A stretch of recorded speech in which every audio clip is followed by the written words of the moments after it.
Hello, good evening dear students. तो आज का क्लास हमारा होने वाला है शोषण के विरुद्ध अधिकार पर। और प्रीवियस क्लास में मैंने आपको क्या पढ़ाया था, अनुच्छेद 22 और निवारक नज़रबंदी। तो शोषण के विरुद्ध जो अधिकार है बच्चों, तो वो है अनुच्छेद 23 से 24 शोषण के विरुद्ध अधिकार की बात करता है। तो बच्चों, शोषण आखिर है क्या? आप इसका डिफिनेशन दे सकते हैं? शोषण का मतलब अगर हम साफ साफ और बहुत ही सरल भाषा में बोले तो शोषण का मतलब होता है व्यक्ति के ऊपर चढ़ाव, व्यक्ति के ऊपर होना, एक व्यक्ति के ऊपर किसी दूसरे व्यक्ति का चढ़ना, एक व्यक्ति के ऊपर किसी दूसरे व्यक्ति का अधिकार, एक व्यक्ति के ऊपर दूसरे व्यक्ति का प्रभाव। ठीक है, तो ये क्या है? शोषण है। मतलब मानव के ऊपर मानव है, ये है शोषण। भाई, अगर आज के ज़माना में हम किसी को बोलते हैं तुम मेरा सेवक है, तुम मेरा दास है, तो ये क्या है? उस मानव का अपमान है। ठीक है, हम आजाद पैदा लिए हैं, क्या हम दास पैदा लिए हैं? नहीं। क्या हम नौकर बनकर पैदा लिए हैं? नहीं। क्या हमारा जीवन किसी का शोषण करने के लिए पैदा हुआ है? नहीं। क्या हम किसी के अपना शोषण करवाने के लिए पैदा हुए हैं? तो बिल्कुल भी नहीं। हम सब आजाद पैदा हुए हैं। ठीक है, हमें आज़ादी मिली हुई है, जन्म से आज़ादी मिली हुई है। अनुच्छेद 21 में जीवन का जो अधिकार हमें दिया गया है संविधान के द्वारा, तो वो क्यों दिया गया? उसमें बोला गया ना, गरिमामय जीवन क्या है? जीवन का अधिकार है। तो गरिमामय जीवन आखिर हुआ क्या? मतलब शोषण नहीं होना चाहिए हमारे जीवन का, तभी तो हमारा जीवन गरिमामय है ना। अगर हमारे जीवन का शोषण होगा, हमारा शोषण होगा, तो हमारा गरिमामय जीवन कैसा?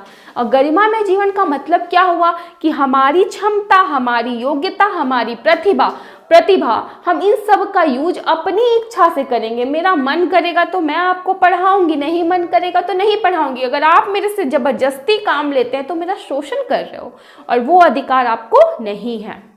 ठीक है, तो शोषण बच्चों बहुत तरीके का होता है। ठीक है, तो ये शोषण का विरुद्ध जो अधिकार मिला है हमें, ये हमें राज्य के खिलाफ भी मिला है। ऐसा नहीं है कि राज्य हमारा शोषण कर सकता, बिल्कुल नहीं। और व्यक्ति के खिलाफ तो है ही ये। तो शोषण देखो, शारीरिक होता है, मानसिक भी होता है। मानसिक भी शोषण किया जाता है लोगों के द्वारा। व्यक्तिगत रूप से अगर लड़कियों से पूछा जाए तो लड़कियों को भी पता होगा। ठीक है, लड़कों के साथ भी होता है। तो मेंटली फिजिकली टॉर्चर करना, आर्थिक रूप का भी शोषण होता है। ठीक है, तो शोषण के बहुत प्रकार है। तो संविधान निर्माता देखो, क्या संविधान निर्माता जब संविधान लिख रहे थे तो उन्होंने देखा था, मानवीय शोषण देखा था। ठीक है, कि कैसे दास बनाया जाता है, दासी बनाया जाता है, कैसे वेश्यावृत्ति करवाई जाती है, कैसे अंगों की खरीद बेच हो रही है, कैसे बलात् श्रम कराए जा रहे हैं, कैसे बेगारी कराई जा रही है। तो संविधान निर्माताओं ने अनुच्छेद 23 अनुच्छेद 23 के क्लॉज 1 में बोला कि देखो, शोषण 3 प्रकार के इसमें आएंगे। पहला क्या है? मानव दुर्व्यापार, दूसरा बलात् श्रम और तीसरा बेगार। तो अभी जो है, पहले हम मानव दुर्व्यापार और बेगार को समझ लेते हैं, क्योंकि बलात् श्रम को क्या करूंगी मैं, इसके साथ कनेक्ट करूंगी अनुच्छेद 23 के क्लॉज 2 के साथ। ठीक है, तो देखो, मानव दुर्व्यापार का मतलब क्या हुआ? जहां मानव आया मेरे प्यारे बच्चों, वहां सिर्फ एक पर्टिकुलर जेंडर की बात नहीं हो रही है, पर्टिकुलर किसी लिंग की बात नहीं हो रही है। जहां मानव आया बच्चों, वहां पुरुष, महिला और बच्चे सब आ जाएंगे। तो किसी भी मानव के साथ उनकी खरीद बेच नहीं की जाएगी। ठीक है, तो इसके अंतर्गत क्या क्या आया? तो इसके अंतर्गत वेश्यावृत्ति आई। पता ही है वेश्यावृत्ति, इसमें क्या किया जाता है? वेश्यावृत्ति में जबरदस्ती महिलाओं को ढकेला जाता है। लेकिन एक बात मैं बता दूं, 2022 में उच्चतम न्यायालय ने बोला कि देखो, वेश्यावृत्ति को भी एक प्रोफेशन बताया। मतलब जो अपनी इच्छा से कर रहे हैं उनके लिए प्रोफेशन। ऐसा नहीं कि जबरदस्ती किसी को ठूस देंगे, बोलेंगे भैया ये तुम्हारा प्रोफेशन है, क्योंकि प्रोफेशन और ऑक्यूपेशन में अंतर है। प्रोफेशन क्या है कि जो मुझे पसंद आ रहा है, जैसे मुझे डांसिंग पसंद है, मुझे टीचिंग पसंद है, तो मैं वही काम करी जिसमें मुझे, मेरी इच्छा, मेरा पैशनेट, मतलब मेरा एकदम क्या है, मन है ये करने का, मुझे खुशी है। तो जो काम हम अपनी खुशी, अपनी इच्छा, अपने पैशन के लिए करते हैं, तो वो हमारा प्रोफेशन हुआ। ऑक्यूपेशन क्या हुआ? जीविका चलाने के लिए जो की जा रही है। ठीक है, तो सब बात को समझना। यहाँ वेश्यावृत्ति का डेट मीन्स क्या मतलब ये है कि जबरदस्ती किसी महिला को हम वेश्यावृत्ति में नहीं ढकेल सकते हैं। ठीक है, मतलब उनका धंधा नहीं करा सकते हैं। महिलाओं को भी तो बेचा जाता है ना। ठीक है, तो यहाँ पे उनको बेच नहीं सकते किसी को, ठीक है, तो वो सब हम नहीं करा सकते। इसके अंतर्गत आपको याद ही होगा कि एक विशाखावाद मैंने बताया था यौन शोषण के बारे में। तो यौन शोषण क्या है, वो भी तो शोषण है। यौन शोषण में तो बहुत सारी चीजें मैंने बताया था, जिसमें आप किसी को गंदे MMS नहीं भेज सकते हो, गंदे फोटोज नहीं भेज सकते हो, मतलब कि कोई भी गंदा संदेश, अश्लील सामग्री नहीं दिखा सकते हो, अश्लील मैसेज नहीं भेज सकते हो, अश्लील बातें बोल नहीं सकते हो, मौखिक हो या लिखित नहीं कर सकते हो, किसी को टच नहीं कर सकते हो जाकर किसी फीमेल को, ठीक है, और क्या कर सकते, उसके करीब नहीं जा सकते हो, यौन संबंध बनाने के लिए रिक्वेस्ट नहीं कर सकते हो, ना ही डिमांड कर सकते हो। तो ऐसी बहुत सारी बातें मैंने आपको बताई थी। कमेंट पास नहीं कर सकते हो किसी महिला के ऊपर, तो अनुचित कुछ भी बात उसको नहीं बोल सकते हो। अगर आप कुछ अनुचित बात बोलते भी हो तो वो भी क्या है, यौन शोषण है, ठीक है। और भारतीय न्याय संहिता धारा 69 बताई थी, जिसमें अब क्या हुआ था कि अगर फीमेल के साथ कोई पुरुष उसकी मर्जी के साथ यौन संबंध बनाता है और उसको झूठा प्रलोभन देके शादी का वादा करके या फिर अपनी पहचान छुपाकर या फिर किसी नौकरी वगैरह का भी लालच देकर, तो वो भी क्या होगा, यौन शोषण होगा, वो भी दंडनीय अपराध है। तो ये मैं क्यों बता रही हूँ, ये इसलिए बता रही हूँ कि उच्चतम न्यायालय अपनी व्याख्याओं को क्या कर रहा है, विस्तार करते जा रहा है, ठीक है। तो वेश्यावृत्ति भी क्या है बच्चों, हमारा क्या है, मानव दुर्व्यापार के अंतर्गत आया। मानवीय अंगों का दुर्व्यापार समझ रहे हो, मान लो किडनी लीवर कुछ निकाल के बेच दिए, ठीक है, किसी का, तो वो नहीं कर सकते। ऐसा होता है, बच्चों के साथ होता है, महिलाओं के साथ, पुरुष के साथ ऐसा होता है, उनके अंगों को बेच जाता है, ठीक है। बच्चों को तो भिखारी बना के बेचते हैं, ठीक है। लड़कियों को क्या करते हैं, एक कंट्री से दूसरे कंट्री में बेच देते हैं, तो इस तरह से होता है। अब क्या है, देवदासी और दास। तो देवदासी और दास क्या हुआ, तो देखो भारत की ये विशिष्ट परंपरा थी, प्रथा ही थी समझो, दासी बनाने की, दास बनाने की, ठीक है। तो ये क्या है, वो भी किसी को हम दास नहीं बोल सकते। सेवक और दास बोलना उसके गरिमा में जीवन का उल्लंघन है भाई। हम तो मानव का अपमान है कि हम किसी को दास बोल रहे हैं। कोई दास पैदा होता है क्या? मैं अगर जब पैदा हुई तो मुझे पता नहीं था मैं कौन हूँ, मैं क्या हूँ, और पता चला कि जब मुझे होश आया तो मुझे क्या पता चलता है, अरे मैं अमुक व्यक्ति की दास हूँ। तो ये कितना बड़ा अपमान है मानव जीवन का। तो कोई दास और दासी नहीं हो सकता है। तो बात को ये समझना है कि देखो इसके अंतर्गत मानव दुर्व्यापार, बलात्कार, बेगार, ये सब क्या है, दंडनीय अपराध है। लेकिन एक बात समझना है कि अनुच्छेद 23 जो है ना, उसको जमीन पे लाने के लिए, धरती पे लाने के लिए, उसको क्रियान्वयन करने के लिए हमें क्या करना पड़ता है, संविधान तो इतना बात बोलकर चला गया, पर इसको जमीन पर लाने के लिए संसद को कानून बनाने पड़ते हैं, अधिनियम लानी पड़ती है। अगर वो कानून नहीं बनाएंगे तो कौन मानने वाला है भाई? संविधान में बोला है, लेकिन उसको पालन कराने के लिए संसद अधिनियम बनाती है। तो ऐसे ही मानव दुर्व्यापार के लिए अनैतिक दुर्व्यापार निवारण अधिनियम 1956 संसद के द्वारा बनाया गया।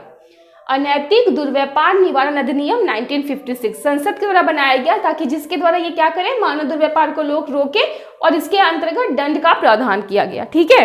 अब हम चलते हैं थोड़ा सा बेगार की तरफ।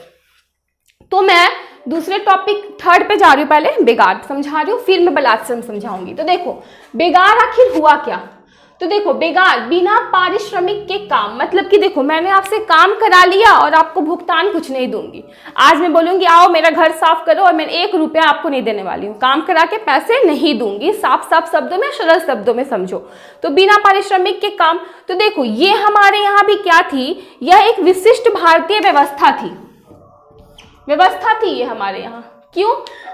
जैसे जमींदार लोग क्या करते थे ना, कि अगर पैसा लेता था, कोई नहीं चुका पाता था गरीब व्यक्ति, तो उसको क्या करते थे, बेगारी पे रख लेते थे, अपने यहाँ काम कराते थे, चाकरी कराते थे, खेती बाड़ी काम करवाएंगे, मजदूरी करवाएंगे, और क्या करते थे, इसमें उसको पैसा नहीं देंगे, मतलब उसको अपना नौकर बना के रखेंगे और पैसा नहीं देंगे। एक तरह से दास जैसा ही हो गया ये, ठीक है। तो बेगार ये हो गया। तो बेगार भी क्या है, दंडनीय अपराध है।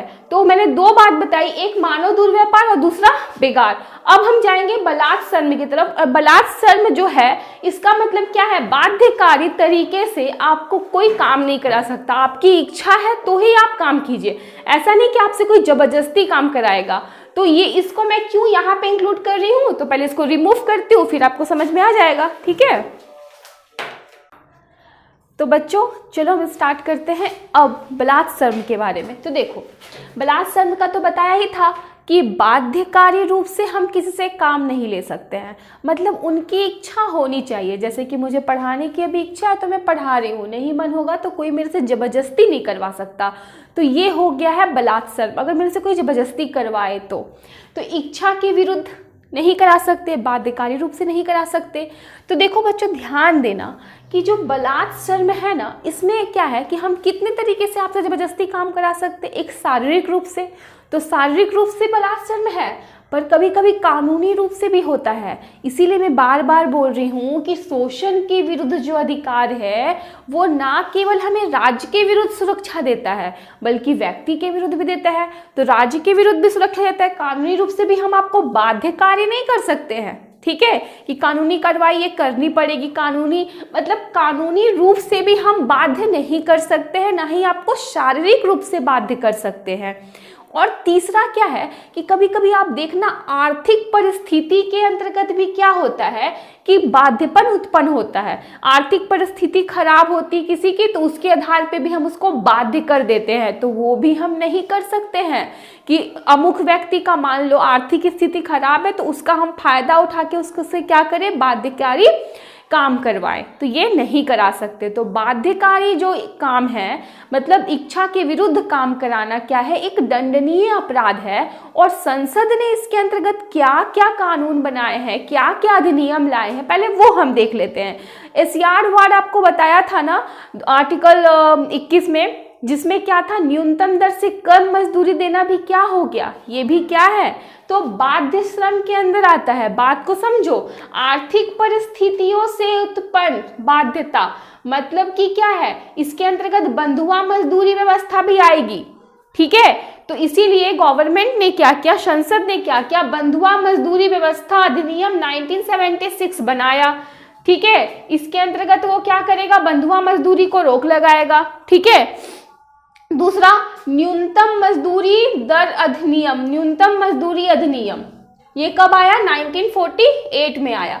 1948 में न्यूनतम मजदूरी दर मतलब कि हम एक किसी को कम मजदूरी में काम करा रहे हैं, उसके आर्थिक स्थिति का फायदा उठा रहे हैं ना, तो ये भी क्या, उसकी आर्थिक परिस्थितियों का, वो अब बेचारा गरीब है, ठीक है, तो उसको क्या कर रहे हैं हम, और क्या करें, जो मजदूरी दे रहे हैं वो भी क्या कर रहे हैं, न्यूनतम दर से कम दे रहे हैं। तो न्यूनतम मजदूरी देना भी क्या हुआ हमारा, ये बलात्कार के अंदर ही आया।